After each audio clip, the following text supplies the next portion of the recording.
gimana sih? Maaf. Udah gede, galau, ngalangin jalan lagi. Aduh, kayaknya weekend nih nggak ada yang ngajak jalan-jalan nih pemirsa nih. Sama nih kayak episode hari ini nih, kisah sedih di hari Minggu. Mau tahu kan kisahnya seperti apa? Makanya jangan kemana-mana ya pemirsa, tetap di channel Pilar Mas, Investindo Sekuritas. Touch your heart, touch your profit. Pionir Sekuritas Channel di Indonesia.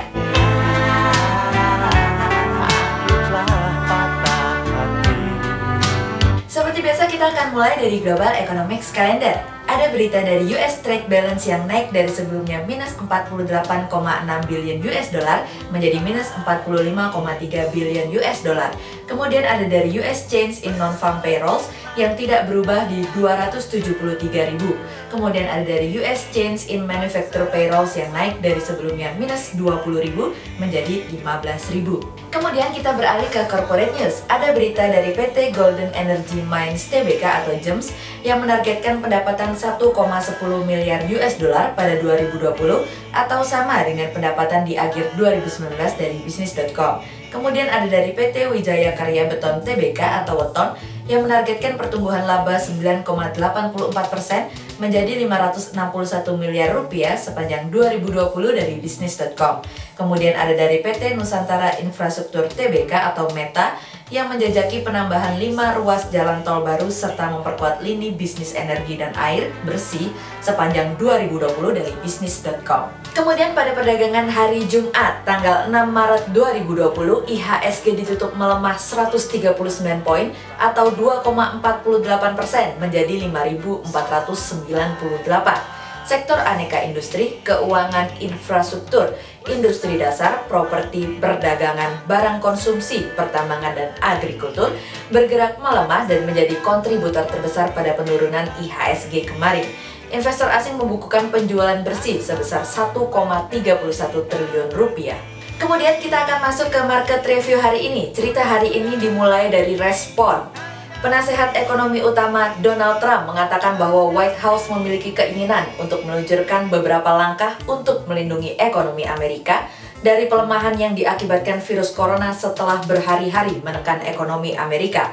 Kudrow mengatakan bahwa dalam jangka waktu dekat, pemerintah akan membuat beberapa kebijakan yang ditujukan untuk ekonomi mikro sesuai dengan waktu yang sudah ditentukan. Trump hanya mengatakan bahwa The Fed harus memangkas tingkat suku bunga dan sekali lagi The Fed harus memberikan stimulus. Kami melihat bahwa antara langkah yang diambil oleh The Fed dengan kecemasan yang diakibatkan oleh virus corona tidak sebanding, sehingga pasar keuangan tetap merespon negatif pemangkasan tersebut. Sejauh ini kami masih melihat para pelaku pasar dan investor masih khawatir bahwa apa yang dilakukan oleh pemerintah Amerika masih belum cukup untuk menjaga potensi resesi yang terjadi, begitupun juga dengan kami. Marilah kita berdoa bahwa kita pun siap menghadapi kemungkinan yang terburuk yang terjadi karena bangsa ini lebih kuat dari yang kita sadari. Kemudian cerita selanjutnya berasal dari Falling Down. Harga minyak kembali jatuh karena OPEC dan sekutunya gagal untuk mencapai kesepakatan mengenai pengurangan produksi dan tentu saja hal ini memberikan dampak terhadap ekonomi yang lebih luas. Sejauh ini banyak pihak yang mengharapkan bahwa OPEC dapat menurunkan produksi untuk menjaga harga minyak tetap stabil. Tetapi sayangnya rencana itu gagal. Sekutu OPEC, Rusia menolak untuk menyetujui pengurangan produksi tambahan yang diusulkan sebelumnya, yaitu di 1,5 juta barel per hari.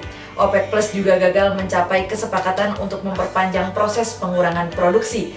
Ini artinya apabila kesepakatan terus tidak tercapai, maka pada tanggal 1 April ketika perjanjian ini berakhir, maka masing-masing negara bebas untuk mengendalikan seberapa banyak minyak yang akan diproduksi.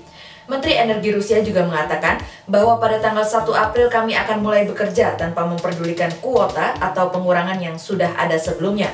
Meskipun hal ini tidak berarti bahwa di setiap negara tidak akan memantau dan menganalisis perkembangan pasar. Kemudian cerita selanjutnya berasal dari kisah sedih di hari Minggu. Mengawali hari Senin pekan ini mungkin akan menjadi awal pekan yang kurang baik. Harga minyak yang sebelumnya mengalami penurunan yang diikuti dengan futures market Amerika yang turun akan membuka peluang penurunan pasar saham dan obligasi kian dalam hari ini.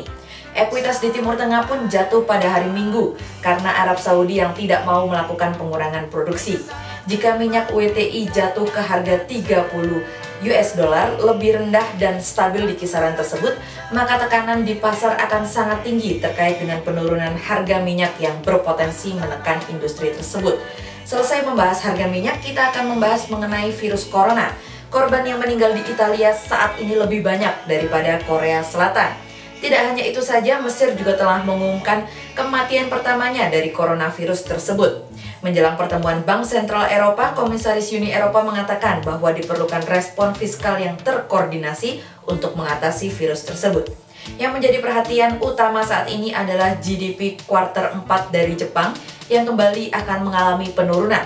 Bank Sentral Jepang akan mendukung perekonomian dan pemerintah akan meningkatkan stimulus fiskal jika ekonomi jatuh ke dalam resesi secara teknis. Perdana Menteri Shinzo Abe mengatakan bahwa pemerintah dapat memperkenalkan lebih banyak langkah-langkah atau stimulus ekonomi jika memang itu diperlukan. Kemudian cerita selanjutnya berasal dari cadangan devisa. Bank Indonesia dalam keterangannya akhir pekan kemarin di mana cadangan devisa bulan Februari 2020 mengalami penurunan. Cadangan devisa Indonesia bulan Februari 2020 sebesar 130,4 miliar US dollar jika dibandingkan dengan bulan Januari yang sebesar 131,7 miliar. Penurunan cadangan devisa pada Februari 2020 antara lain dipengaruhi oleh pembayaran utang luar negeri pemerintah, dan selanjutnya ke depan Bank Indonesia memandang cadangan devisa tetap memadai, didukung oleh stabilitas dan prospek ekonomi yang tetap baik. Sehingga berdasarkan technical analisa, kami melihat saat ini IHSG memiliki peluang bergerak melemah dan ditradingkan pada level 5.446 hingga 5.551. Berikut stock watch Pilar Mas hari ini. Yang pertama ada dari TLKM, kemudian yang kedua ada dari PTBA, dan yang ketiga ada dari KF. Berikut dua saham pilihan Pilar Mas hari ini. Yang pertama ada dari Weton, yang secara teknikal analisa dalam tren pada jangka waktu short term berpotensi untuk bearish dengan target 315 dan tingkat probabilitas sebesar 60%. Kemudian yang kedua ada dari Meta, yang secara teknikal analisa dalam tren pada jangka waktu short term berpotensi untuk bearish dengan target 150 dan tingkat probabilitas sebesar 60%. Sementara dalam jangka waktu long term berpotensi untuk bearish dengan target 135 dan tingkat probabilitas sebesar 56%. Berikut 40 saham pilihan dari Pilar Mas. Kisah sedih di hari Minggu